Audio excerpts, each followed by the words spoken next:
Eh bien, bonsoir à tous. Bienvenue ce soir pour ce nouveau séminaire organisé par la Société française d'exobiologie. Donc, je suis Vassilissa Vinogradov, je suis vice-présidente de la SFE et j'ai le plaisir ce soir d'accueillir Jacques Arnoux, qui est expert éthique au CNES, le Centre national des études spatiales en France. Jacques est ingénieur agronome et docteur en histoire des sciences et en théologie.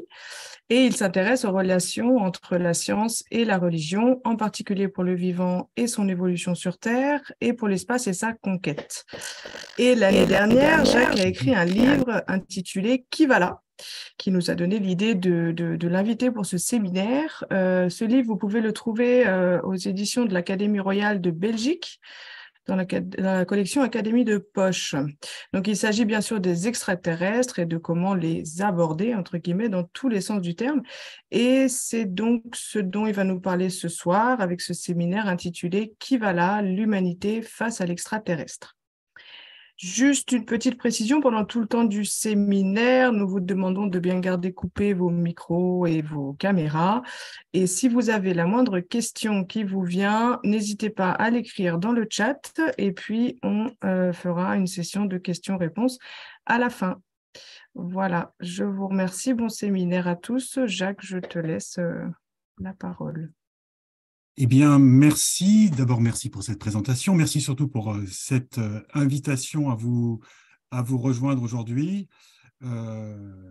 Vassilissa était étonné que je n'ai pas partagé mon écran et à vous montrer de magnifiques slides pour parler français. Bon, j'ai l'habitude de le faire dans des conférences grand public et de mettre quelques petites images d'extraterrestres sympathiques. J'ai pensé que ce soir, c'était pas nécessaire que vous-même vous fréquentiez toutes les banques de données, banques d'images qui nous donnent des belles images à propos de la vie extraterrestre et que, à moins que ce soit évidemment des résultats scientifiques que vous maîtrisez beaucoup mieux que moi.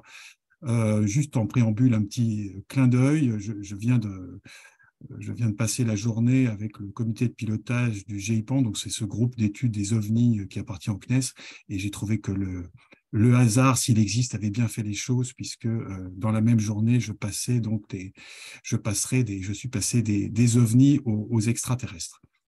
Euh, Comme vous venez de l'entendre, j'ai effectivement eu l'occasion de publier un petit ouvrage il y a quelques mois sous le titre Qui va là, avec un sous-titre quand même qui était l'humanité face à l'extraterrestre, parce que ce qui m'intéressait, c'est plus finalement l'humain qui se révèle à travers la question extraterrestre que l'extraterrestre pour lequel je n'ai jusqu'à présent pas beaucoup d'informations. Vous en avez sans doute beaucoup plus que moi et sans doute plein de révélations si j'en crois ceux qui s'adressent au GEPAN et dont nous avons eu des témoignages toute la journée. Ce qui m'intéresse, en tout cas dans cet ouvrage, c'est déjà de nous poser, de me poser, de vous poser quelques interrogations sur voilà, l'humain qui se révèle à travers la question extraterrestre. Sans doute que pendant le petit moment où je vais conserver la parole, je ne vous apprendrai pas énormément de choses, mais en tout cas, j'espère que ça nous donnera l'occasion d'échanger ensuite, parce que, vous le savez aussi bien que moi, la question extraterrestre fascine nos contemporains, et aujourd'hui où la méthode et les résultats scientifiques sont un peu trop souvent mis en question, il faut aussi considérer cette question extraterrestre comme un des lieux où nous pouvons, me semble-t-il, communiquer en termes de méthodes scientifiques, en termes de sérieux scientifique, en termes de débat scientifique, où il ne faut pas prendre des vessies pour des lanternes, ni d'ailleurs des lanternes pour des soucoupes volantes. Donc c'est la même chose quant aux extraterrestres. Alors, très simplement, je me suis contenté en préparant ce webinaire de reprendre et puis de synthétiser ou de résumer un certain nombre de points, voire de questions que j'ai pu aborder dans ma petite réflexion écrite, et c'est ce que je voudrais vous partager maintenant. D'abord, nous rappeler toutes ces questions, au fond, auxquelles je viens de faire allusion, et toutes les questions qui nous sont posées, que nous nous posons aujourd'hui. Sommes-nous seuls dans l'univers ? Est-ce qu'il existe tout près de nous, à des distances astronomiques, d'autres êtres, d'autres vivants, d'autres intelligences ? Bon, est-ce qu'ils sont semblables à nous, pardon, ou bien tellement différents de nous que nous pourrions les croiser dans un couloir de métro sans nous en rendre compte? Ont-ils déjà acquis des connaissances, développé des techniques qui leur permettraient de nous rejoindre, voire même de nous menacer ou peut-être de nous sauver? Nous savons que toutes ces différentes solutions quant à l'action d'hypothétiques extraterrestres à notre égard ont déjà été bien souvent élaborées et proposées par les auteurs de science-fiction. Donc, sont-ils déjà parmi nous ou bien, bon, disposerions-nous dans un futur dont le délai reste impossible à fixer? Vous savez que dans le domaine spatial auquel j'appartiens, puisque je travaille pour le CNES, nous disons toujours, nous serons dans Mars dans 30 ans, et nous le disons l'année suivante et les années qui suivent. Donc, le délai avec lequel nous pourrions avoir des techniques qui nous permettraient de partir nous-mêmes à la découverte et à la rencontre d'éventuels extraterrestres, ce délai, évidemment, je n'oserais pas le fixer aujourd'hui et pas plus demain. Ce qui est clair, c'est que ces techniques spatiales auxquelles je viens de faire allusion, en tout cas celles qui ont réellement été mises au point et puis aussi entreprises en quelque sorte, eh bien, nous ont fait entrer dans ce qu'on appelle aujourd'hui l'ère spatiale depuis les années 50, et que cela a non pas fait émerger la question terrestre, mais a rendu encore plus urgente la question extraterrestre, puisqu'elle était déjà fort ancienne dans l'histoire de l'humanité. Je ferai simplement allusion maintenant. Vous savez que si on en croit les traces que nous avons de la culture, ne serait-ce qu'en Occident, eh bien, nos ancêtres philosophes à Athènes, philosophes grecs, eh bien, se posaient déjà cette question, et débattaient surtout déjà cette question. Il y avait déjà les différents camps, ceux qui pensaient que, à l'époque, on ne parlait pas d'extraterrestres, on parlait de pluralité des mondes, eh bien qu'il y avait d'autres mondes que le nôtre, et puis face à eux, des tenants de l'unicité de ce monde. Et on sait que c'est plutôt le second camp qui a remporté très longtemps la victoire et qui a imposé une vision non seulement géocentrique du cosmos, mais aussi géocentrique au point qu'il n'y ait que ce monde centré sur notre planète. En tout cas, je viens de le dire, l'épopée spatiale et le début de l'envoi d'objets construits par l'homme dans l'espace, avant d'y envoyer des cosmonautes, a redoublé cette question. En particulier, sommes-nous seuls? Nous pourrions assez longuement, et ça vaudrait sans doute la peine, je ne le ferai pas maintenant, nous interroger sur la solitude, ce sentiment de solitude. Nous avons, et à juste titre, je crois, l'habitude de dire que l'être humain n'est pas fait pour être seul. La solitude voulue existe, bien sûr. La plupart des grands courants religieux et philosophiques ont des ermites, des gens qui décident volontairement de se retirer du monde pour penser plus tranquillement et aller plus loin dans la quête d'une quête de sagesse en particulier. Il y a des solitudes imposées par une décision de la société, une exclusion de la société. Et puis, il y a une solitude qui est menaçante. Si je suis seul, est-ce que je ne vais pas être menacé par mon environnement parce que je n'aurai personne pour me défendre, ou si je me sens seul aujourd'hui, et se pose la question, est-ce que je serai toujours seul? Est-ce que le sentiment de solitude n'est pas simplement l'avant-scène ou l'avant-chapitre d'un moment, au contraire, où je serai plus seul du tout, et à ce moment-là, autrui, l'autre, deviendra un danger pour moi. Donc, c'est vrai que, même si ce n'est pas la première question que l'on se pose quand on entre, si je puis dire, dans le domaine de l'astrobiologie, il y aurait sans doute, et même très certainement à mon avis, une place pour réfléchir à ce sentiment de solitude qui peut être parfois le nôtre, et une fois encore, qui peut être abordé de tant de manières, entre la solitude voulue, imposée, menaçante, effrayante.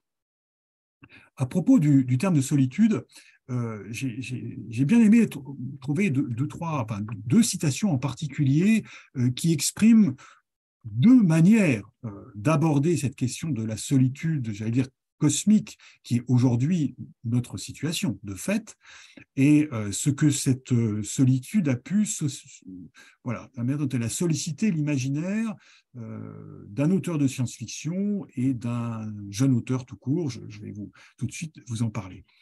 Dans un ouvrage publié en 1953, intitulé, enfin c'est une nouvelle en fait, une nouvelle de science-fiction de Théodore Sturgeon, je ne sais pas si je prononce, sans doute qu'en anglais c'est une autre prononciation, une nouvelle qu'il intitule précisément Une soucoupe de solitude.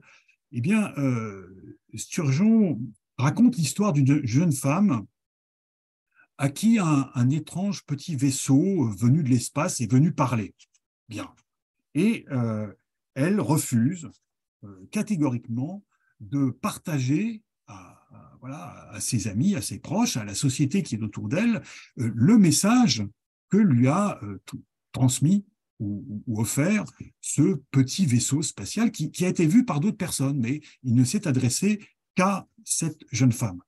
Alors elle est arrêtée, elle est jugée, elle est condamnée, elle est malmenée, elle est emprisonnée, parce que l'opinion publique ne comprend pas qu'elle ne puisse pas, qu'elle refuse de partager ce message extraterrestre. Et elle en vient tellement elle est poursuivie. Alors, c'est l'inverse de la solitude, bien sûr, parce elle est en tout cas, ou sinon lors de son emprisonnement, elle est tellement oppressée et malmenée par l'opinion publique qu'elle en vient à tenter de se suicider. Et là, un homme vient la sauver et elle accepte de lui confier, à lui, cet homme qui l'a sauvé du suicide, à lui confier le secret de la soucoupe. Et le secret est assez étonnant, évidemment, nous sommes dans une nouvelle de science-fiction. Je cite, « Sachez qu'au sein de l'immensité, il existe plus solitaire que vous. » Et ça s'arrête là, mystère. Mais en tout cas, voilà, un message assez intéressant. Donc, vous n'êtes pas seul, en fait, parce que nous ne sommes pas seuls, plutôt, puisque cette jeune femme a l'expérience et la preuve qu'il y a un vaisseau qui vient de l'espace. Donc, l'espace est habité. Mais le message paradoxal est de dire il y a encore plus solitaire que vous. 1953. 2017, nous faisons un saut dans le temps. 2017, eh bien, à l'occasion du... Pardon, il y a un micro qui est ouvert, mais juste, voilà. À l'occasion du 40e anniversaire du lancement de la sonde Voyager 1, vous savez, celle qui nous a offert l'image commentée par Carl Sagan sous le titre de Pale Blue Dot, eh bien, la NASA, donc en 2017, 40 ans après le lancement de Voyager 1, propose un concours, comme la NASA sait les organiser, pour élaborer un nouveau message qui pourrait être transmis par cette sonde vers encore plus loin, des horizons encore plus lointains. Il doit faire moins de 60 caractères et donc il sera transmis par Voyager 1. Et le gagnant de ce concours, c'est Oliver Jenkins qui, comme il se présente lui-même, est un mec avec le syndrome d'Asperger, je le cite, et il propose comme message, un message qui va être lu par enregistré par l'un des acteurs de Star Trek, il propose comme message une formule, évidemment, je comprends qu'elle ait pu retenir l'attention du jury de la NASA. Je cite de nouveau, « Nous offrons l'amitié à travers les étoiles, vous n'êtes pas seul. » Donc, renversement, la question n'est pas de savoir si nous sommes seuls ou pas. Le propos de ce brave Oliver, c'est de dire, eh bien, vous n'êtes pas seul. Donc, nous vous offrons une réponse à cette question que vous, sans doute aussi, vous vous posez, sommes-nous seuls? Alors, pourquoi je vous ai donné ces deux exemples? Parce qu'au fond, voilà, on peut tourner en rond très longtemps en se disant, est-ce que nous ne sommes pas seuls? Mais comme je vous le disais, au fond, ce qui mérite déjà notre intérêt, je ne parle pas de la question, comment dirais-je, de la perspective scientifique de l'astrobiologie, hein, mais dans le cadre qui est le mien, déjà, et si on commençait par s'intéresser à l'humain. En gros, quand j'utilise comme titre cet ouvrage « Qui va là ?» eh bien, c'est d'abord l'humain. d'abord l'humain. Donc, d'abord, une question. Sommes-nous seuls? Il est clair qu'à partir de cette question, et je le disais tout à l'heure, la spéculation extraterrestre, je veux dire, la spéculation extraterrestre a toujours été extrêmement active. Je vous le rappelais tout à l'heure en évoquant de lointains philosophes grecs, Démocrite, Aristote, par exemple, pour donner simplement les têtes, les leaders des deux courants, pluralité des mondes ou au contraire unicité des mondes, Démocrite d'un côté, Aristote de l'autre. Bon, jusqu'à aujourd'hui, la science-fiction, je viens évidemment de l'évoquer à travers cette nouvelle, une soucoupe de solitude. Ce qui est certain, c'est que l'intérêt de cette question, c'est de nous interroger sur nous-mêmes, mais en même temps, comme le disait Freud en évoquant son travail, en détruisant ce qu'il appelle l'illusion narcissique. Donc, nous parlons bien de nous-mêmes, au fond, parce que nous n'avons guère d'autre chose sous la main. Mais nous devons, par le fait d'avoir en regard la question d'autrui, la possible existence d'un autre, eh bien, nous mettons à mal ce narcissisme qui est constitutif de l'être humain, mais surtout une espèce d'illusion narcissique, en tout cas si je retiens le mot de Freud. Comme vous savez, Freud, c'est lui qui avait proposé comment dirais-je, de définir, de désigner 3 grands moments où cette illusion narcissique a été mise à mal par les sciences: la révolution astronomique, Copernic, Galilée, la révolution biologique, Charles Darwin, et puis la révolution dont il était l'un des promoteurs, l'un des initiateurs, donc la révolution psychanalytique. Cette destruction de l'illusion narcissique est une autre manière d'en parler, et vous allez voir pourquoi j'utilise l'expression, c'est de penser hors les murs. Voilà, d'abattre les murs par lesquels nous nous protégeons ou nous nous interdisons de penser la possibilité d'une autre réalité que la nôtre, voire d'un autre être, d'autres intelligences que les nôtres.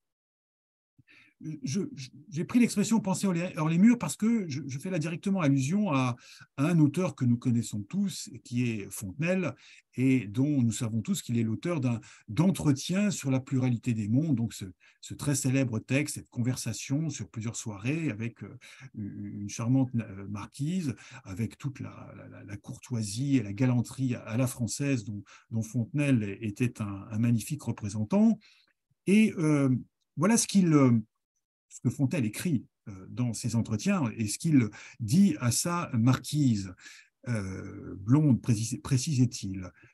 Supposons, dit-il, qu'il n'y ait jamais eu nul commerce entre Paris et Saint-Denis, et qu'un bourgeois de Paris, qui ne sera jamais sorti de sa ville, soit sur les tours de Notre-Dame et voit Saint-Denis de loin. On lui demandera s'il croit que Saint-Denis soit habité comme Paris. Il répondra hardiment que non, car, dira-t-il, je vois bien les habitants de Paris, mais ceux de Saint-Denis, je ne les vois point. On n'en a jamais entendu parler.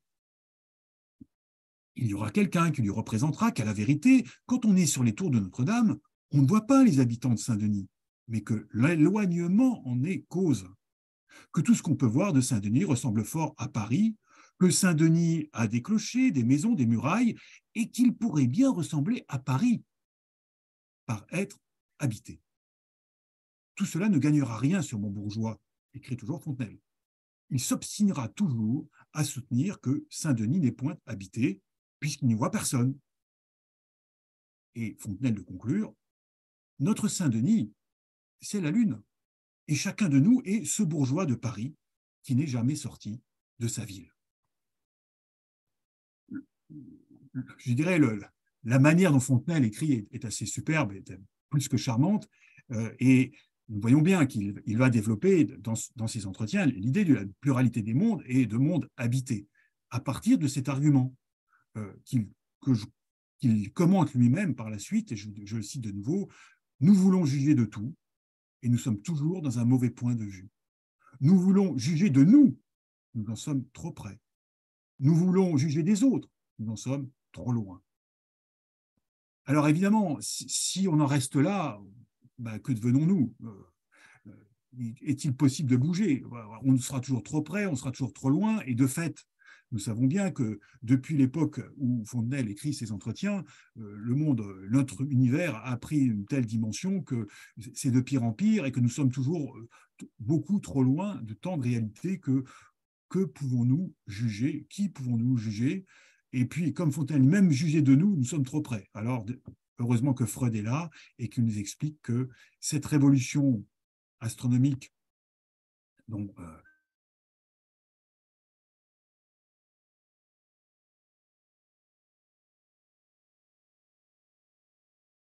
Fontenelle va nous permettre en tout cas de détruire cette illusion narcissique. Il faudra encore d'autres. Et ce qui est important et ce qui est présent dans, dans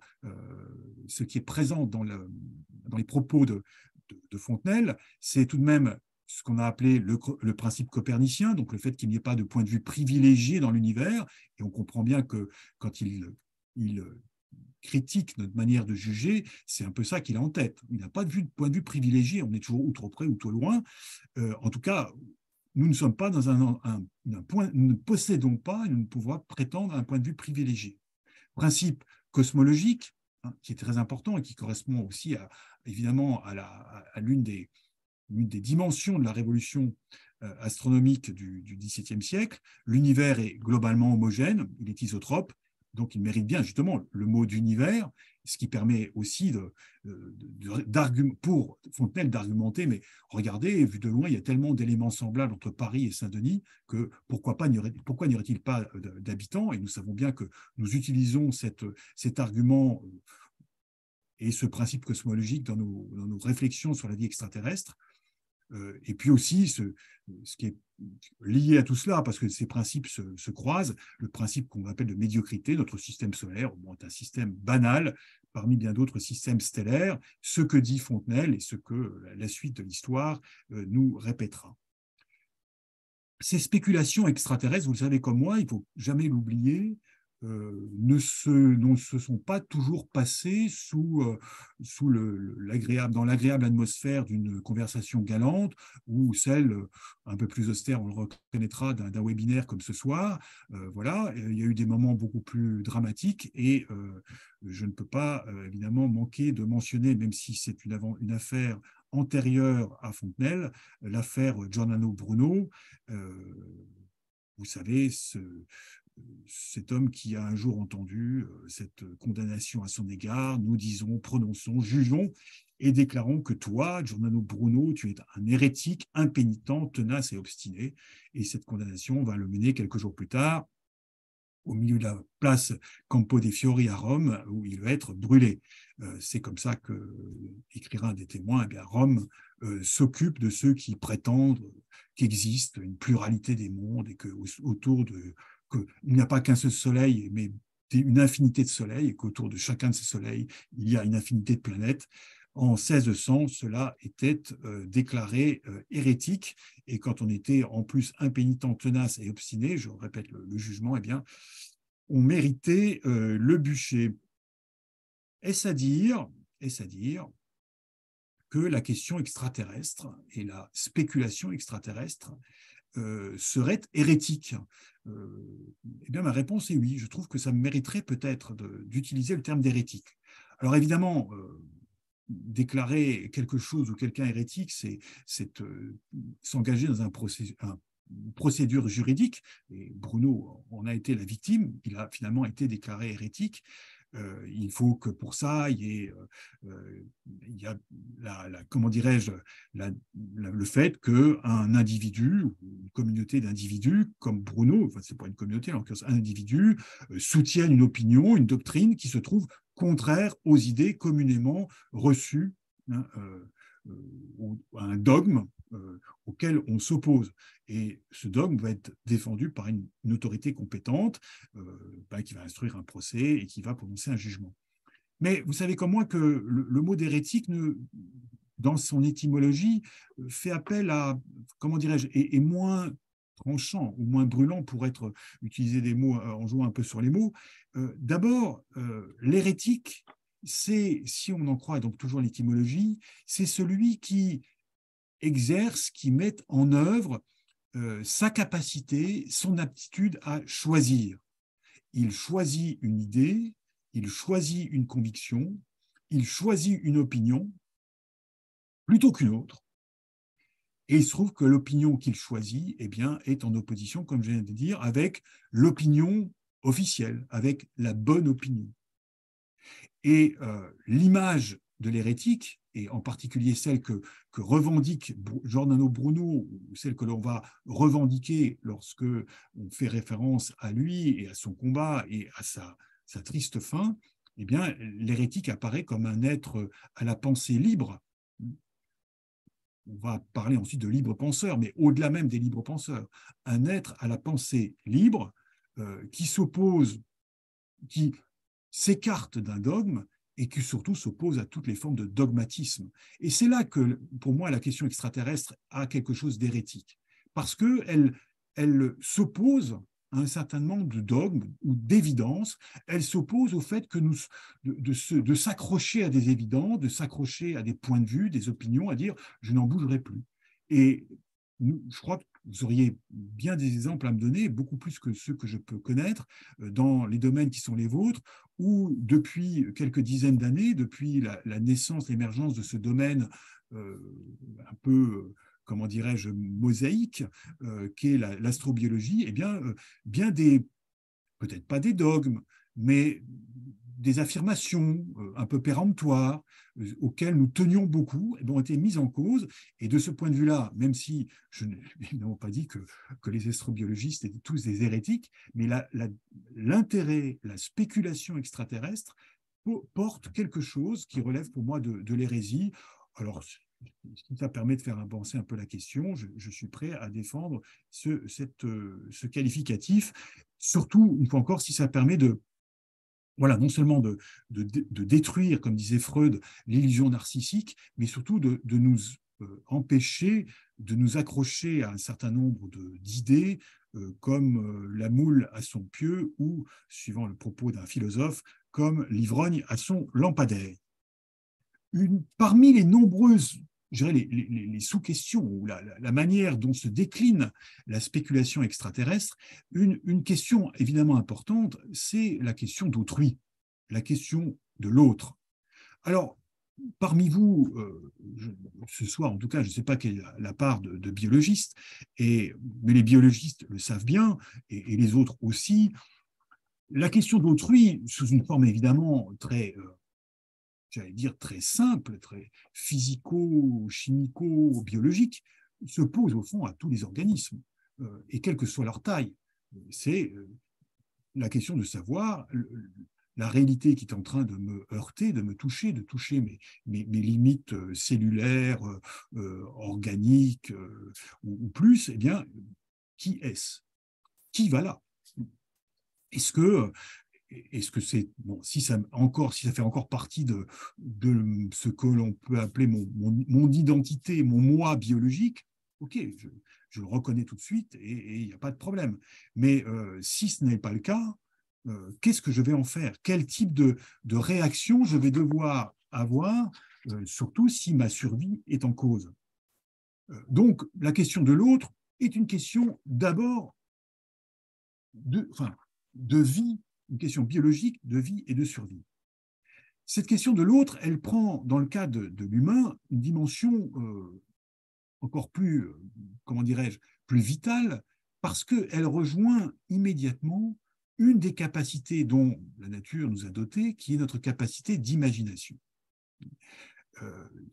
Imaginer, c'est être capable de nous transporter dans un autre lieu, dans un autre temps, avec d'éprouver un autre sentiment, une autre sensibilité. Bon, vous savez comme moi que, a priori, cette capacité d'imagination, autant qu'on puisse sonder les autres êtres vivants, c'est quand même une singularité humaine qui aussi possède pour ça des fondements neurologiques.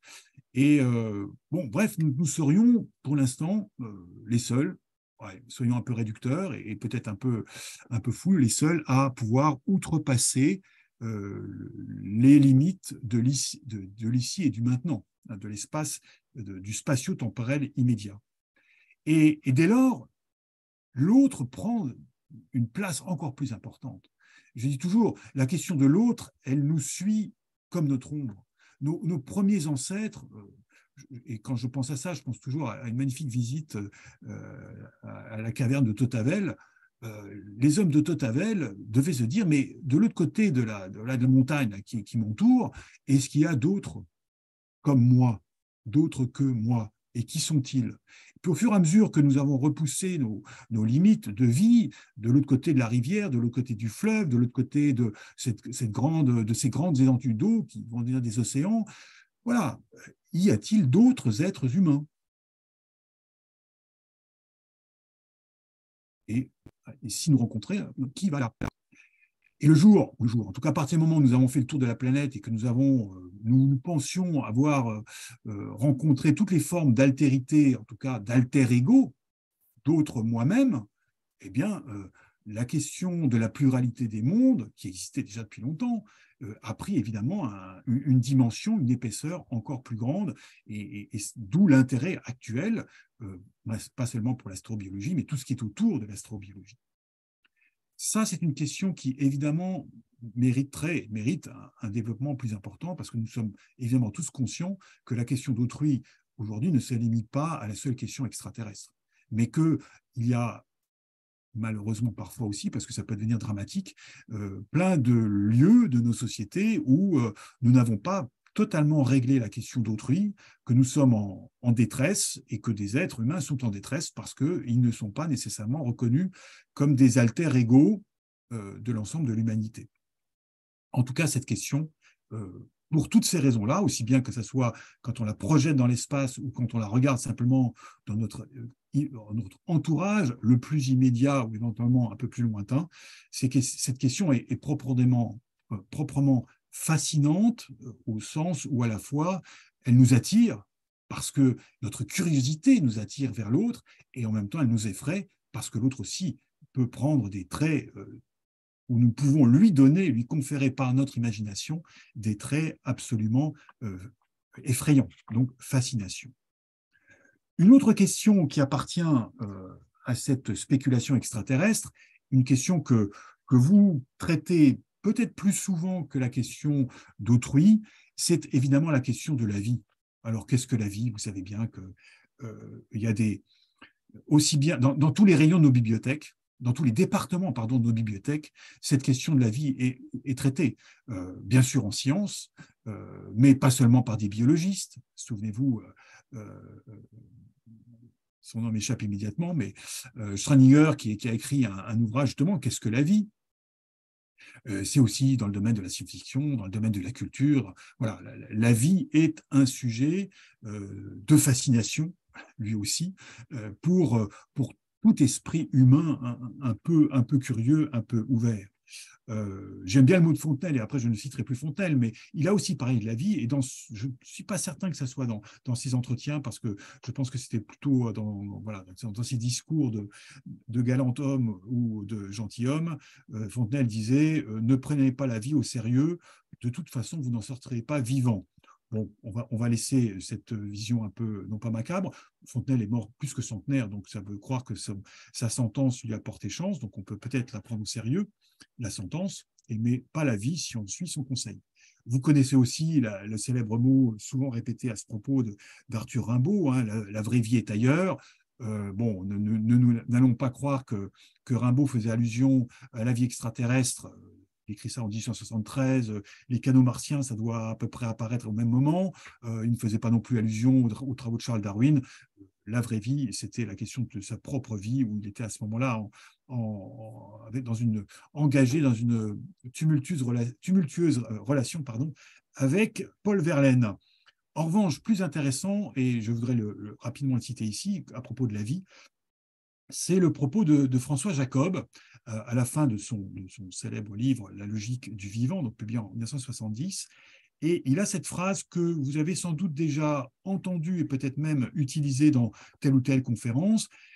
Jacob écrit « On n'interroge plus la vie aujourd'hui, dans les laboratoires. On n'interroge plus la vie aujourd'hui dans les laboratoires. On ne cherche plus à en cerner les contours. On s'efforce seulement d'analyser des systèmes vivants, leur structure, leur fonction, leur histoire. Pendant un temps, j'ai cru que Jacob regrettait cela, mais pas du tout. Je pense que si on lit vraiment le texte et l'ensemble, les contextes de la logique du vivant, il se félicite que tout ce qui était non pas des scories, mais des éléments artificiels et absolument non nécessaires à l'étude, à l'interrogation de la vie, eh bien, ces éléments soient partis. Par exemple, la question de l'élan vital qui a nourri énormément de spéculations jusque dans l'approche scientifique pendant très longtemps. Alors que là, ce qui veut simplement dire, et je poursuis, aujourd'hui, on ne peut plus dissocier la structure de sa signification, non seulement dans l'organisme, mais dans la suite des événements qui ont conduit l'organisme à être ce qu'il est. L'histoire, dit-il, voilà, est posée comme perspective nécessaire et la succession comme principe d'explication. Donc, toute la question de l'évolution dont il traite dans cet ouvrage, tout ça permet d'exclure, voilà, de ne plus dire, de parler de la vie en général, de l'élan vital, mais de s'interroger à ce qu'il dit aussi aux algorithmes du monde vivant. Voilà, dit-il, ce à quoi s'intéressent aujourd'hui les biologistes dans leur laboratoire. Et c'est une description, je crois, tout à fait honnête qu'il faut reconnaître que Jacob décrit très bien la perspective aujourd'hui, qui est celle de la biologie. La seule question, c'est est-ce que cette perspective est suffisante? Parce qu'aujourd'hui, la difficulté, c'est que cette perspective scientifique est mise en cause par des non-scientifiques. Pas besoin de vous décrire ce qui est aujourd'hui vraiment au centre de notre actualité avec ces nouveaux obscurantismes, pour citer un magazine récent, où toutes ces attaques de la science pour des raisons multiples. Nous voyons bien qu'il y a des menaces idéologiques, fondamentalistes, créationnistes, pour citer des mouvements que je connais assez bien, où effectivement ces menaces vont critiquer la démarche telle qu'elle a été décrite par François Jacob et qui est parfaitement, comment dirais-je, sérieuse et respectable, mais on voit bien qu'elle n'est peut-être pas suffisante et que ces insuffisances ou le fait d'avoir bien réduit et concentré l'objectif scientifique fait qu'il y a des zones qui sont, elles, menacées.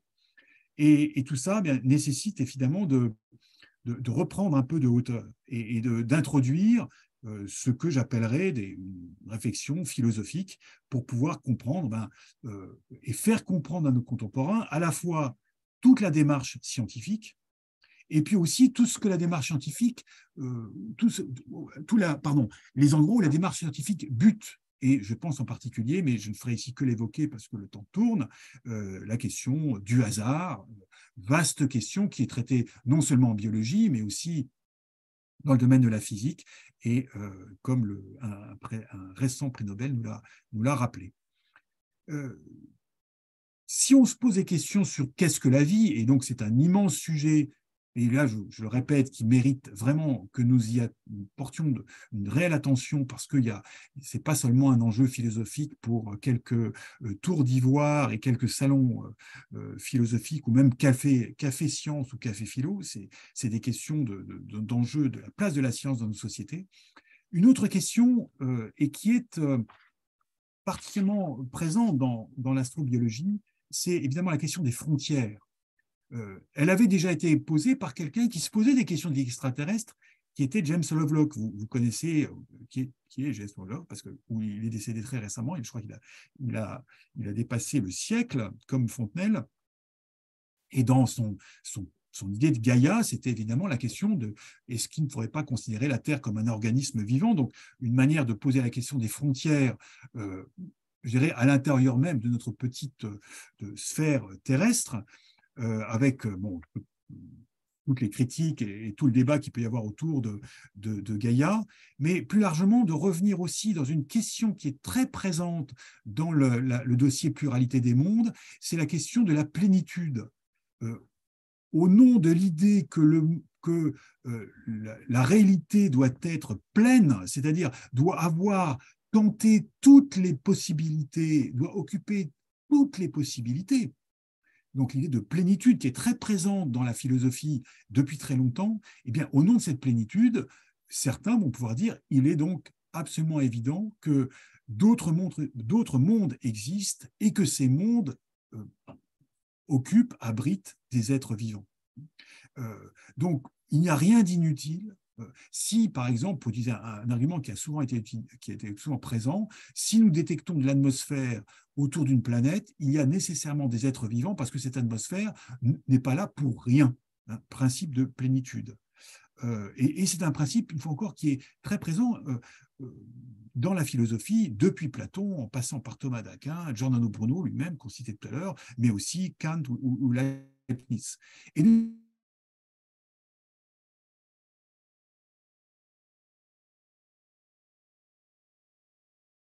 certaine manière, les théories aujourd'hui de multivers, de méta, se rattachent, alors pour d'autres raisons, se rattachent à cette mission de plénitude.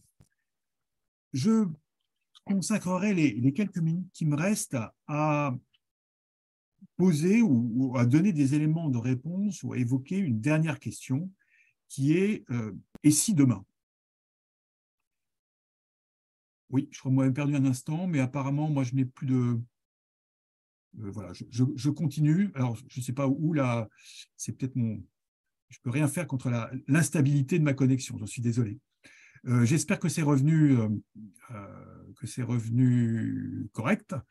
Et si demain, eh bien, je dirais c'est l'occasion déjà de... Voilà, à la limite, et si demain nous avions les moyens d'aller encore plus loin dans l'exploration des planètes au-delà du système solaire, mais aussi demain nous avions une rencontre du troisième type sur Terre, l'occasion de réfléchir, et il n'est jamais, comment dirais-je, non seulement jamais trop tard, mais il est toujours nécessaire de réfléchir à ce que, depuis maintenant une trentaine d'années, nous appelons le principe de précaution. Parce que, vous le savez comme moi, eh bien, c'est un principe qui malheureusement a été malmené quasiment dès son origine, alors qu'il était vraiment, il a été vraiment formulé pour favoriser l'action. Dans le doute, ne t'abstiens pas, mais agis comme s'il était avéré, mais ne t'abstiens pas. Bon. Nous en avons quasiment interprété à l'envers. Dans le doute, abstiens-toi. Donc, voilà, une nécessité aussi, je crois, au sein de la communauté astrobiologique et exobiologique de revenir à offrir finalement notre propre ou votre propre interprétation du principe de précaution au vu de ce que vous pouvez imaginer comme futur dans votre domaine, dans le domaine de l'astrobiologie. À la même époque, à peu près, que ce principe de précaution était formulé un impératif de responsabilité. Vous savez sans doute que c'est le philosophe allemand Hans Jonas qui en était à l'origine, avec cette manière d'aller au-delà de la personne humaine dans lequel l'impératif catégorique de Kant se limitait, ou quel l'impératif catégorique de Kant se limitait, et de l'étendre à la vie, à la possibilité future d'une vie sur Terre. Agis de façon que les effets de ton action ne soient pas destructeurs pour la possibilité future d'une vie sur Terre. Donc, voilà, déjà la vie humaine, et au-delà, on peut évidemment étendre le principe de responsabilité à la vie terrestre, à la vie sur Terre. Et pourquoi pas donc la vie extraterrestre? Et là se pose la troisième question, qui est une question qui elle aussi n'est pas tout à fait neuve, que je, comment dirais-je, résumerai sous une forme un peu, comment dirais-je, provocante, c'est pouvons-nous ou non profaner l'extraterrestre? Vous savez que déjà qu'il y a eu des débats des premières missions vers Mars. Si nous trouvons une forme de vie sur Mars, que faut-il faire? Continuer l'exploration et puis au risque de détruire ces formes de vie, ou au contraire se retirer et sanctuariser, c'est un terme qu'on a beaucoup utilisé aujourd'hui, sanctuariser la planète Mars ou d'autres planètes du fait qu'il y ait ou qu'il y ait eu de la vie sur cette planète. Je trouve là aussi que c'est un sujet à la fois extrêmement sensible et nécessaire d'introduire dans nos réflexions, confère, parce qu'en même temps il y a un terreau, confère tous les précautions édictées par le COSPAR en termes de protection planétaire, mais au-delà aussi la question de qu'est-ce qu'un sanctuaire, qu'est-ce qu'une sacralisation, est-ce que la vie extraterrestre est sacrée? Tout ça mérite une réflexion au-delà de la discussion devant la machine à café, même si je suis tout à fait un partisan des discussions philosophiques devant les machines à café et que je pratique moi-même ce type de discussion. Voilà, il est 17h45. Mon dernier chapitre dans cet ouvrage s'appelle Apocalypse. Alors, voilà, je dis simplement, en sachant, ne vous en faites pas que l'Apocalypse, eh bien, vous savez, a plein de sens étymologiques. Vous aurez compris, j'aime bien l'étymologie. L'un des sens est celui que nous utilisons le plus souvent, le côté un peu catastrophique et fin du monde. Évidemment, ce serait une bonne manière de terminer, de clore toutes les spéculations extraterrestres, c'est que eh bien, toute vie sur Terre, ou en tout cas la vie intelligente, dont la vie humaine qui éventuellement est intelligente, disparaissent. Donc à ce moment-là, nos spéculations disparaîtront avec nos esprits et nous ne saurons pas si nous sommes ou pas seuls dans l'univers. Ça, c'est un des sens d'Apocalypse. Et l'autre sens, c'est le sens de révélation. Peut-être qu'aujourd'hui, mais il faut se dépêcher, il reste en quelques heures avant demain, demain ou un peu plus tard, eh bien, une révélation nous sera faite et nous aurons une réponse, l'ultime réponse à cette question de la vie extraterrestre. Bon, qui sait, peut-être. Je termine par une citation d'un auteur latin, Terence. Vous connaissez peut-être cette citation. Je suis homme, alors humain, soyons ouverts, et rien de ce qui est humain ne m'est étranger. Très belle citation, pleine de sagesse, et que, en tout cas, que je fais mienne très volontiers dans ma morale quotidienne, autant que possible. Pourquoi je vous cite cela? Parce qu'en latin, cela donne homo sum, je suis homme, et nihil humani, et rien de ce qui est humain, ame alienum puto, alienum, alien, voilà, rien de ce qui est étranger, rien de ce qui est extraterrestre, plutôt rien de ce qui est humain ne m'est extraterrestre, et vous pouvez peut-être changer, également rien de ce qui est extraterrestre ne m'est étranger. Je vous remercie pour votre attention. Désolé pour les petites coupures qu'il y a pu avoir. Comme on dit dans ces cas-là, c'était indépendant de ma volonté et j'attends avec intérêt vos questions. Merci, Vassilissa. Eh bien, merci beaucoup, Jacques.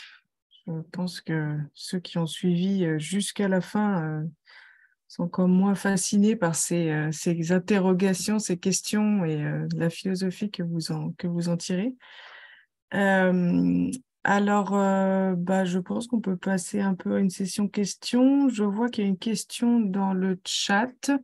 Jacques, si vous voulez, je vous la retransmets. Par contre, le concept de la vie, c'est celle-là que je lis? Oui, Marc, peut-être voulez-vous poser la question directement à Jacques? Si oui, vous pouvez ouvrir votre micro. Oui, bonjour, vous m'entendez? Oui, tout merci. À fait. Non, donc, c'est évidemment très passionnant ce problème de quelque chose, de la possibilité d'avoir des êtres qui ne nous ressembleraient peut-être pas, mais qui seraient capables d'avoir la même, comment dirais-je, la même possibilité d'appréhender le monde d'une manière assez un peu métaphysique, ou tout au moins être capable d'avoir des impressions, enfin comment dirais-je, des pensées qui se rapprocheraient de la nôtre. Mais la question, c'est de savoir si, en somme, vous dites, ce serait très difficile même peut-être de repérer ces intelligences qui seraient très différentes de la nôtre. Mais tout de même, si on revient à ce concept de la vie, parce que finalement, c'est ça qu'on est censé rechercher, soit son origine, soit dans ces mondes, dans cet univers immense où effectivement on se dit qu'il y a forcément quelque chose qui ressemblerait de près ou de loin à ce que nous connaissons, nous. Mais ce qui m'ennuie toujours, c'est ce concept de la vie, qui pour moi reste vraiment un concept métaphysique, utile dans la vie de tous les jours, mais quand on commence à le creuser un peu, on s'aperçoit que personne évidemment n'est capable de donner une définition, parce que justement, il n'y a pas de définition scientifique de ce concept, Par contre, il y a un mécanisme qui, lui, est très intéressant, qui n'est pas si facile que ça, mais qui est en tous les cas facile à définir, qui est le mécanisme de l'évolution darwinienne. Et ça, c'est beaucoup plus intéressant de rechercher comment, et si c'est possible, qu'un tel mécanisme ait pu apparaître autrement, autre part que sur la Terre. Maintenant, évidemment, c'est plus difficile à mettre en évidence parce que l'évolution darwinienne de structures physico-chimiques, elle peut mener évidemment à des choses qui sont peut-être très loin de ce que l'on connaît. Donc, comment les rechercher? Mais c'est ça, c'est ce problème de toujours de buter sur ce terme, la vie, qui effectivement, on a du mal à s'en détacher parce que ça nous semble consubstantiel à notre nature, mais je pense que c'est tout de même profondément un concept métaphysique qui, sur le plan scientifique, ne permet pas d'avancer dans notre quête. Ah, donc la question, c'est… Je partage ce qu'il y a. Comment? Oui, pardon, non, allez-y, vous écoute. Non, bah, tout simplement, je pense qu'il faudrait tout simplement l'oublier. Alors, non, vous ne pourrez pas oublier enfin, ou alors c'est oublier des siècles et des siècles de réflexion philosophique, métaphysique sur le concept de la vie. Et c'est vrai que déjà, être capable de faire une petite distinction entre la vie et le vivant, par exemple, ou entre la vie et les êtres vivants. Mais comme vous le dites, il y a d'un côté, c'est ce que vous écrivez, le concept de la vie est un concept métaphysique. Ça, je crois que quand on prend le temps, la plupart d'entre nous sommes d'accord avec ça, c'est-à-dire au sens de la vie, ces termes génériques et si compliqués, voire même impossibles à définir. Donc, il y a toute une réflexion métaphysique. En revanche, comme vous le dites très bien, et quelque part, me semble-t-il, vous rejoignez le propos que je citais de François Jacob. L'origine du mécanisme sous-tendant l'évolution, je vous lis, hein, l'évolution darwinienne, voilà un objectif scientifique que de rechercher cette origine. C'est ce qu'il explique dans son texte des années 70 en introduisant déjà que l'histoire est un facteur d'explication que pendant très longtemps, nous n'avons évidemment pas introduit parce qu'il n'y avait même pas l'histoire de la nature, ou que la nature puisse y avoir une histoire, n'était pas conçue. Donc déjà, c'est vrai, distinguer la vie, le vivant, les êtres vivants c'est pas serait, et sans doute une nécessité.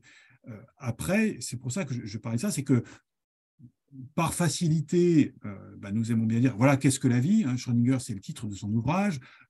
OK, à partir de là, comme je vous le précisais, une fois qu'on a posé la démarche scientifique, elle ne peut pas, comment dirais-je, elle n'est pas suffisante, comme vous le disiez, par rapport à une démarche métaphysique. Et il faut être attentif, c'était mon point d'attention justement, à ce qu'aujourd'hui, dans une petite imprécision sur les différents domaines, entre les domaines scientifiques et les domaines métaphysiques, eh bien, il y a un malaise qui n'est pas récent, qui est déjà ancien, qui date peut-être déjà justement du 19e siècle, un malaise qui fait que si on ne sait plus trop bien qu'est-ce que la vie, ou si nous nous contentons des mécanismes de l'approche scientifique, on va tomber sur des personnes qui, à cause de ce malaise, vont devenir anti-scientifiques ou vont développer des théories, cette fois-ci, suffisamment farfelues pour prétendre à la fois être scientifiques et correspondre à des opinions métaphysiques si certaines opinions méritent vraiment ce qualificatif. Mais donc, oui, il faut distinguer et en même temps ne cesser de passer de l'un à l'autre, de s'enrichir les uns les autres, d'enrichir la discussion métaphysique par un apport scientifique, parce que la question reste ouverte, et nous n'aurons jamais une réponse totale, et qu'en même temps, ce sont des questions qui nous touchent dans notre propre être et agir humain.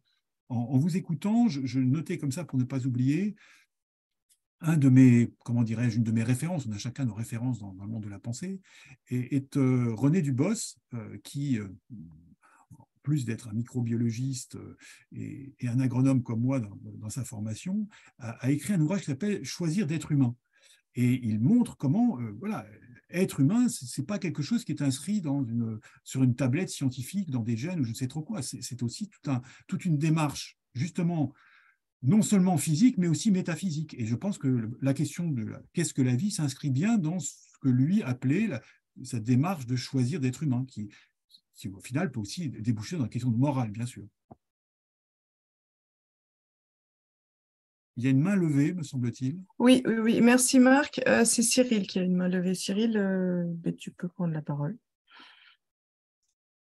Oui, merci beaucoup Jacques pour cette présentation qui est très inspirante. Néanmoins, tu as terminé par une petite frustration pour moi parce que tu as évoqué une question sans y répondre, c'est-à-dire les problématiques de protection planétaire. Et en fait, j'aurais bien aimé avoir ton avis sur jusqu'où va ta maxime de l'humain d'abord, en fait. Donc, par exemple, pour un exemple, dans quelle mesure est-ce que l'humanité serait moralement justifiée à coloniser une autre biosphère si ça pouvait permettre sa prospérité? Merci Cyril. Alors, je n'ai pas répondu à la question pour deux raisons. D'une part, parce que je voyais que 45 approchait, donc il fallait que j'accélère un petit peu. J'avais été trop bavard au début. Donc, c'est toujours la frustration de fin de topo. Et puis, parce que je l'ai quand même au moins laissé entendre, c'est une question qui est débattue depuis pas mal d'années et par la communauté scientifique. Je n'ai pas utilisé l'image, mais que j'utilise, que vous connaissez, des rouges et des verts. Les rouges étant les partisans de protéger l'environnement martien, qui est rouge, et au contraire des verts qui disaient, mais bon, voilà, au nom d'idées qui ne sont pas idiotes, hein, voilà, les concepts de panspermie, si la vie terrestre, à travers l'humain, est capable d'aller de se répandre sur la planète Mars, nous ne faisons en fait que réaliser un processus que nous avons par ailleurs étudié, qui s'appelle la panspermie. Donc, personnellement, je n'ai pas de position affirmée, parce que je trouve que c'est une question qui mérite vraiment d'être débattue. D'abord, débattue pour être travaillée, parce que c'est vrai que d'ores et déjà, nous sommes confrontés à ça, et là, on rejoint ce que tu citais tout à l'heure, qui est la question de protection planétaire. Ces précautions, ces recommandations du COSPAR en termes de protection planétaire, on fait le choix que je trouve parfaitement prudent en disant là, attention, faisons attention, ne serait-ce que pour des raisons scientifiques. N'allons pas apporter l'avis que nous recherchons. Voilà, bon, c'est comment dirais-je, le minimum argumentaire, mais il est performant. Il faudra aller plus loin. Et là, en particulier, dans des communautés comme celle des astrobiologistes, mais aussi d'autres acteurs, parce que, alors, je n'avais pas le temps de le faire, mais je l'évoque un petit peu plus dans mon écrit. C'est vrai que par rapport à certains projets actuels de certains acteurs du spatial, pour ne pas dire des acteurs du New Space même, on se rend bien compte que la question de la protection planétaire n'est pas nécessairement leur premier souci. Ça ne veut pas dire qu'ils ne l'auront pas, j'en sais rien, je ne suis pas en train de faire un procès d'intention, parce qu'il faudrait encore les entendre et puis voir comment ils intègrent ça dans leurs projets. Mais dans les grandes présentations générales de ces projets, coloniser Mars et autres installations industrielles ou commerciales dans l'espace, on voit bien que la question de la protection planétaire n'est pas le premier argument qu'ils mettent. Donc, il y a vraiment une nécessité, c'est vrai, à répondre à cette question. Donc, je n'y ai pas répondu parce que pour moi, il y a un débat et tant mieux si ce débat existe au-delà de la communauté des scientifiques, au-delà de la communauté du COSPAR. Mais on voit bien qu'aujourd'hui, même le COSPAR se rend bien compte qu'on ne peut pas se contenter de l'argument minimaliste et proprement scientifique, parce que d'autres vont dire on n'a que faire, au fond, de vous allez gratouiller la surface martienne pour aller trouver des petits microbes. Voilà, ils nous trouveront bien des grands arguments panspermiques en disant voilà, pour le progrès de l'humanité, il est important de. Donc, vraiment un sujet à ouvrir, mais pas à fermer, même si moi je l'ai fermé un peu rapidement. Super. Merci. Super, merci pour le complément. Eh ben, merci Jacques. Est-ce que quelqu'un a encore une question, une remarque, un point philosophique à partager?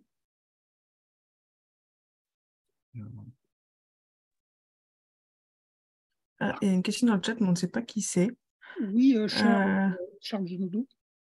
Ah oui, allez-y. Après, je poserai la question qui est dans le chat. On ne sait pas à qui elle est. Je voulais vous faire réagir là-dessus. Moi, j'ai l'impression qu'il y a un espèce de tabou au sein de la communauté scientifique par rapport à l'hypothèse de la vie extraterrestre, à en juger, par exemple, par rapport à cette espèce d'allergie, ce grand refus de l'ufologie. C'est-à-dire que tout bon scientifique qui se respecte ne veut pas du tout se mêler et s'intéresser à l'ufologie. C'est-à-dire que les scientifiques préfèrent regarder dans leur télescope à la rigueur donnée dans l'exobiologie ou l'astrobiologie, peu importe comment vous l'appelez, mais il semble qu'il y ait un tabou énorme de la science officielle par rapport à cette éventualité de la vie extraterrestre. Alors surtout, les scientifiques ne veulent pas entendre parler d'OVNI, et pourtant, Dieu sait s'il y a eu des milliers, même des dizaines de milliers d'observations d'objets volants non identifiés, que le GEPAN s'efforce d'expliquer par des phénomènes météo ou des ballons de sonde, etc., pour évacuer un peu la question. Donc, je voudrais vous faire réagir là-dessus. Pour moi, l'éventualité de la vie extraterrestre, c'est un peu le grand refus, si vous voulez, mais qui n'est pas exprimé, qui n'est pas avoué par la science, malgré tout ce que vous avez pu dire. Bon, vous ouvrez une question qui est un peu abyssale, donc je vais y répondre brièvement. Comme je le disais tout à fait au début de mon intervention, le hasard a voulu que je sorte pour vous rejoindre d'une réunion de toute la journée, justement avec les membres du GEPAN, puisque nous appartenons au même organisme qu'est le CNES, et c'est une structure que j'ai l'intérêt de suivre depuis longtemps. Donc, je comprends très bien ce que vous voulez dire par un espèce de tabou, et il ne faut pas aborder cette question. Je le vois bien, enfin, dans un certain nombre de réactions du monde scientifique ou de certains scientifiques. Ce n'est pas ce que moi je vois, en tout cas au GEPAN depuis au moins 20 ans que je fréquente ce service du CNES de manière assez proche. C'est justement l'un des propos du GEPAN est de mettre autant de science que possible dans ces phénomènes pour lesquels nous recevons des témoignages. Bien. Et pour ça, contrairement à ce que vous avez pu dire, il ne s'agit pas d'évacuer la question. Je vois comme ça, j'allais dire l'impétuosité, parce qu'on a eu quelques phases cet après-midi avec quelqu'un d'extrêmement enthousiaste, un collègue par rapport à ce qu'il fait, l'engagement de mes collègues dans ce domaine-là pour mettre un maximum de science, de techniques, de raisons, de méthodologie pour étudier essentiellement ces témoignages, alors qui peuvent être écrits, verbaux, dessinés, imagés, photographiés ou vidéo, je ne sais trop quoi, vidéo enregistrée. Il y a vraiment une démarche qui est proprement scientifique. Il ne s'agit pas d'évacuer la question, il s'agit autant que possible de répondre à la question. Et ce que je constate d'année en année, mes collègues apprennent petit à petit à faire de mieux en mieux. Alors, en même temps, comme ils ne sont pas tout seuls, ils s'appuient sur la communauté scientifique. Et quand ils peuvent soumettre des témoignages à des scientifiques qui appartiennent au monde de la physique, au monde mais aussi au monde de la science dure, physique, météorologie, physique de tout ce que vous voulez, au monde, la biologie c'est très rare, en tout cas dans ce que nous avons nous comme témoignage, mais aussi au monde justement de la sociologie, de la psychologie, pour essayer de mieux comprendre ce qui se passe, ce qui s'est passé par rapport à l'événement dont nous recevons un témoignage.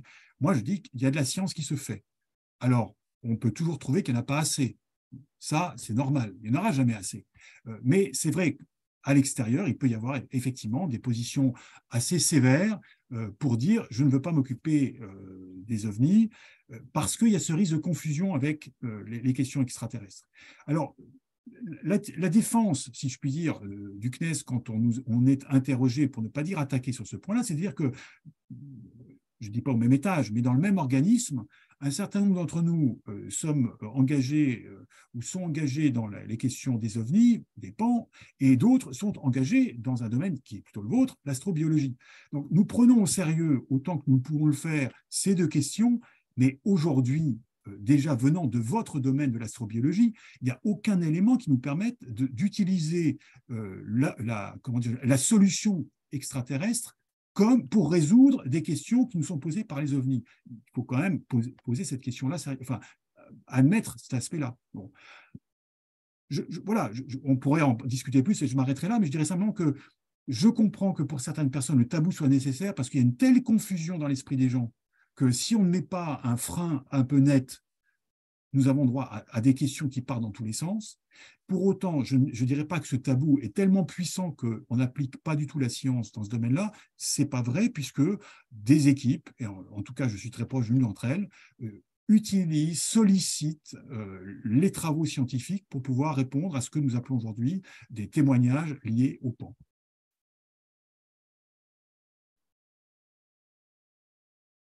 Oui, ben, je vous remercie. Mais si vous voulez poursuivre le débat, il n'y a pas de problème. Je pense qu'on pourrait voilà. le faire pendant des Voilà. heures et je suis tout à fait d'accord avec Jacques sur ce point. Ce n'est pas du tout un tabou, on va dire, dans notre communauté de scientifiques en sciences dures. C'est plus qu'en fait, on n'a vraiment aucun élément pour croire à une vie extraterrestre, en fait. Donc, en fait, on est très sceptiques, en fait, hein, nous, les scientifiques. On est toujours en train de vérifier toutes nos démonstrations, toutes nos hypothèses. Donc, voilà, donc c'est pas vraiment un tabou. Hein, si vous le ressentez comme un tabou, par contre, c'est là où on a quelque chose à faire et quelque chose à jouer. Oui, non, et si je peux me permettre une image, c'est qu'il me semble que la science se focalise sur l'observation astronomique, alors la radioastronomie, l'exploration des planètes du système solaire, etc. C'est-à-dire que l'attention de la science est portée loin vers l'extérieur, alors que peut-être que les extraterrestres sont déjà parmi nous. Mais justement, ce grand refus, oui, il se situe sur l'ici et maintenant à proximité, et il y a une dérivation, hein, c'est-à-dire que la science préfère regarder très très loin et ignorer ce qu'elle a au bout de ses chaussures, si j'ose dire. Oui, mais enfin, d'abord, la science, c'est un terme qui est aussi difficile à définir que la vie, ou presque aussi difficile. Donc, c'est d'abord des communautés scientifiques. Et je vous dis, pour prendre un exemple, nous sommes probablement tous, nous avons tous lu l'album des 7 boules de cristal d'Hergé. La foudre en boule qui apparaît dans cet album, si ma mémoire est bonne, à l'époque était presque un mythe. Aujourd'hui, c'est une chose que les scientifiques ont étudiée, décortiquée, et que mes collègues du GEPAN ont intégré dans leurs outils, j'allais dire, dans leurs ressources, parce ils ont depuis compris qu'un certain nombre de phénomènes non identifiés relevaient d'un phénomène de foudre, et qu'aujourd'hui, la foudre en boule n'est plus un mythe, mais bien une réalité scientifique étudiée par la science, et donc peut servir de réponse à la question qu'avons-nous vu. Voilà. Je ne vais pas rentrer dans les détails, mais aujourd'hui, un autre exemple a été donné sur le fait que l'usage de certains instruments optiques, comme des jumelles ou des longues vues, peuvent entraîner des phénomènes optiques, ophtalmiques très particuliers, qui font, mais parfaitement connus aujourd'hui et expérimentés, qui font que ce que vous voyez dans votre lunette, c'est en fait votre fond d'œil. Et là encore, bon, c'est une toute petite, c'est pas un prix Nobel, hein, mais ça a été expérimenté, calé, calibré. Quand mes collègues, avec cette petite découverte, vont revoir leurs données accumulées depuis 45 ans, ils se rendent compte que des cas inexpliqués dans leurs données ou à l'extérieur de leurs données, qui étaient déclarés comme d'extraordinaires phénomènes extraterrestres, étaient en fait très clairement des observations du fond d'œil par le témoin. Voilà, c'est la science, enfin, c'est la démarche scientifique, plutôt que la science, c'est la démarche scientifique qui, dans un cas comme ça, permet de faire avancer bien, la question qui est posée au GEPAN, c'est de dire qu'est-ce que j'ai vu, qui va là, on revient à la question. Donc, je comprends votre frustration, je ne la partage pas totalement parce qu'on ne peut pas dire qu'on ne regarde qu'au loin et qu'on ne regarde pas le bout de ses chaussures. Non, nous regardons aujourd'hui le bout de nos chaussures et nous faisons des découvertes. D'accord. Enfin, moi, je ne suis pas frustré parce que je mène mes recherches moi-même. Oui, non, mais voilà, je réponds à votre question. Mais je complète en disant que nous regardons vraiment le bout de nos chaussures et il y a beaucoup de biologistes et d'astrobiologistes du coup qui font ces études-là et qui étudient finement toutes les extrêmes de la vie terrestre. Et on ne regarde pas que au loin, on regarde aussi ce qu'il y a sous nos yeux. Donc, quand on voit les résultats des analyses de débris d'OVNI, par exemple, hein, réalisées aux États-Unis et dans d'autres pays, la conclusion des autorités, c'est que ces débris ne sont pas d'origine terrestre, hein, ne relèvent pas de technologie. On appelle cette démarche la rétro-ingénierie, Et donc là c'est une façon de regarder au bout de nos chaussures. C'est-à-dire s'il y a des débris qui sont récoltés dans la nature, là, on est vraiment sur Terre, hein, et on n'est pas en train de regarder au loin. Et il y a des conclusions qui s'imposent. Merci pour votre apport. Quelqu'un a dit qu'il avait une question dans le chat, mais je ne sais pas qui c'est. Il n'y a pas de nom qui s'affiche. Je lis, croyez-vous qu'il est pertinent d'étudier la vie extraterrestre dans la mesure où nous ne pourrons jamais parvenir à de telles distances? La question est excellente parce qu'elle est en fait, évidemment, c'est une question qui est en plus de plus en plus abyssale parce que au fur et à mesure que nos instruments sont de plus en plus précis, on a l'impression que l'horizon de l'univers se recule et que les distances sont de plus en plus exorbitantes. C'est vrai que la question qui nous intéresse, enfin, voilà, sommes-nous seuls ou pas dans l'univers, c'est une question dont nous savons très bien que nous n'aurons jamais qu'une seule réponse. C'est-à-dire, nous ne sommes pas seuls et nous avons repéré, touché, découvert des traces, des preuves, un organe extraterrestre. Dire que nous sommes seuls dans l'univers, évidemment, nous ne pourrons jamais affirmer cela. Parce que les distances, comme l'indique cette question, les distances sont telles que nous n'aurons jamais le temps, même si nous devenons une espèce immortelle, comme le pensent certains mouvements transhumanistes, nous n'aurons jamais le temps de faire le tour de l'univers et d'aller dans tous les coins et recoins. Ce n'est pas le tout de faire un petit tour comme ça en passant. Donc c'est vrai que voilà, une question qui est déséquilibrée dans ses réponses possibles. Alors, pour autant, ce n'est pas tant à moi d'y répondre à cette question-là qu'à vous. Je veux dire, si vous êtes astrobiologiste et que vous étudiez la vie extraterrestre, j'espère que ce n'est pas mes petits propos ou cette question des distances brutalement apparues sur votre écran qui va vous faire douter de l'intérêt de vos recherches. A contrario, moi, de ce que je vois, de ce que vous faites et que j'ai la chance d'accompagner occasionnellement, c'est que l'étude que vous avez, que vous mettez en œuvre, que vous développez à travers l'exobiologie, l'astrobiologie et des tas voilà, dans tous ces domaines, nous ont fait progresser dans la connaissance de l'humain, c'était quand même la pointe de mon propos, d'une manière vraiment particulière et essentielle. Sans vos travaux, bon, d'une certaine manière, nous n'en serions pas là. Alors après, en quoi? Bon, dans les questions que nous nous posons, dans ce qui est au fond, le comprendre qui nous sommes, comprendre qu'est-ce qu'être humain. Voilà. Aujourd'hui, l'astrobiologie, pour moi, c'est pour ça que je m'intéresse un peu, enfin, très modestement à ce domaine, c'est que pour moi, c'est essentiel dans la manière de nous connaître aujourd'hui, nous les humains. Alors, tout à fait d'accord avec la dernière remarque, oui. Il ne faut jamais affirmer jamais, on est tout à fait d'accord avec ça. Pour ça que ce qui peut arriver, c'est qu'on en rencontre. Oui. Mais ne jamais en rencontrer, je suis d'accord, on ne peut pas l'affirmer.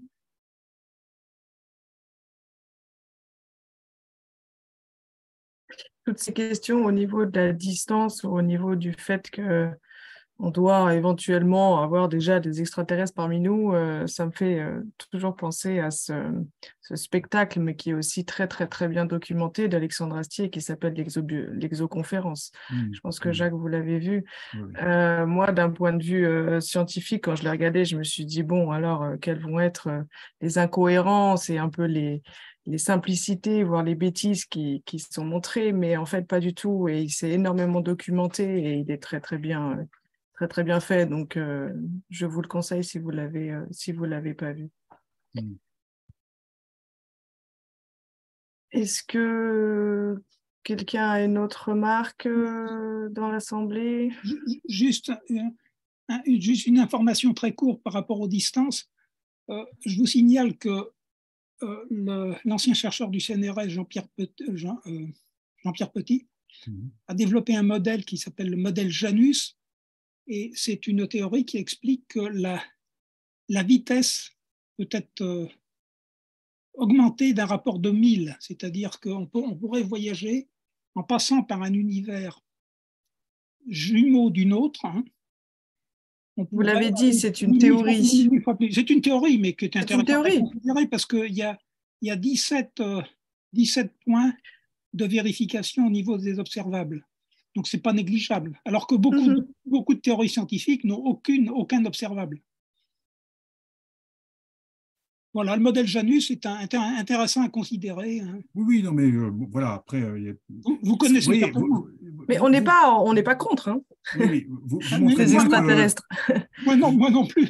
Vous répondez bien à la question de l'intérêt de se poser la question de la vie extraterrestre qui nous titille, qui suscite des questions, qui nous pousse aux limites. Hein.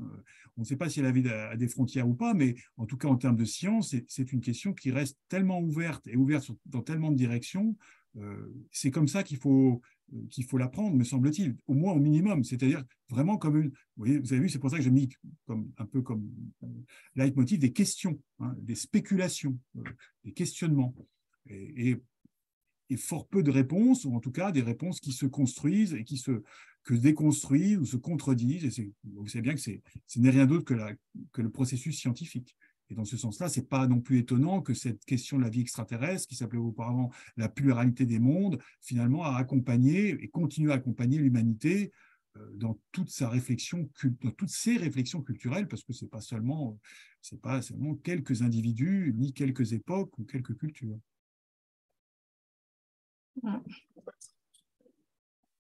Eh bien, tout à fait. S'il n'y a plus d'autres remarques ou questions, je pense qu'on peut terminer ce séminaire. Jacques, avez-vous un dernier mot? Sinon, un mot de remerciement vraiment pour merci tous ceux à vous. qui ont accepté de m'écouter. J'espère qu'ils n'ont été pas trop frustrés d'images, mais une fois encore, je suppose que vous en avez plein vos cartons d'images un peu étranges. Et quant voilà, si ça aurait été simplement un portrait de tel ou tel scientifique ou philosophe cité, mais ça aussi, c'est tellement facile de les voir. C'est plutôt, je trouve, leurs mots et leurs propos qui méritaient vous être présentés ce soir plutôt que leur portrait. En tout cas, un immense merci de m'avoir accueilli ce soir dans votre communauté webinaire. Merci beaucoup à vous d'avoir accepté. Et puis, merci à tous d'avoir participé. On se retrouve dans 2 ou 3 mois pour le prochain webinaire. Voilà. Merci, merci et bonne soirée. Merci, bonne soirée Jacques. à vous.